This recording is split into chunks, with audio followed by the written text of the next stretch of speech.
Jengit. Ayun, sigawa po. Pogi. Tingin nga dyan. Nagre-review daw siya, nagre-review. Yan po yung pinagre-review niya. Yeah, you know that we're still practicing everything in the Philippines. Then we're going to Hong Kong and big community project with in the Philippines and together at Mananet. Hey, what's up? Taga saan ka? Oh, some food news pala. Ilang taong ka na? I'm only 18 years old. Ba't mo nagustuhan dito sa DCLC? Anong meron dito?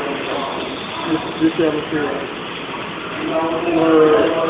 more than we had learned. Ano? hindi kita maintindihan.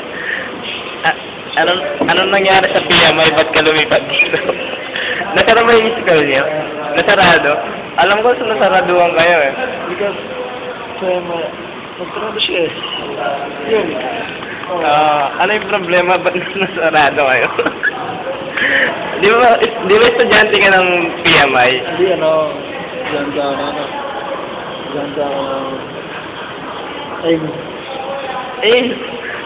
Wala ka namang utak kung taga-AIMS ka. Alam ko lang yung mga may utak lang nasa AIMS. Tayo mga scholar. Oo. Scholar ka ba? Scholar. Scholar na magulang. Grabe o. Tingnan niyo po yung tawa niya, ang laki.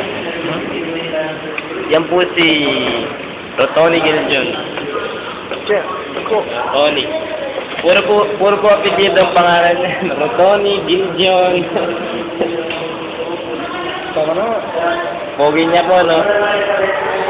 Tingnan niyo po ang ubong ng katawan. Laki ng katawan, no? Abs.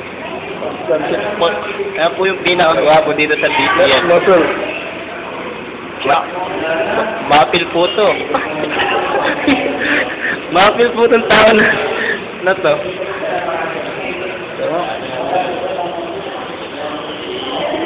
Tulog na. Tulog.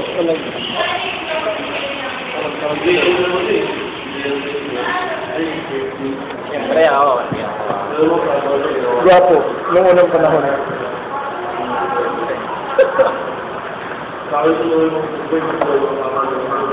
Pare na nag-aaral. Hindi naman. Kalokohan yan, kalokohan. Ipapasok ko na.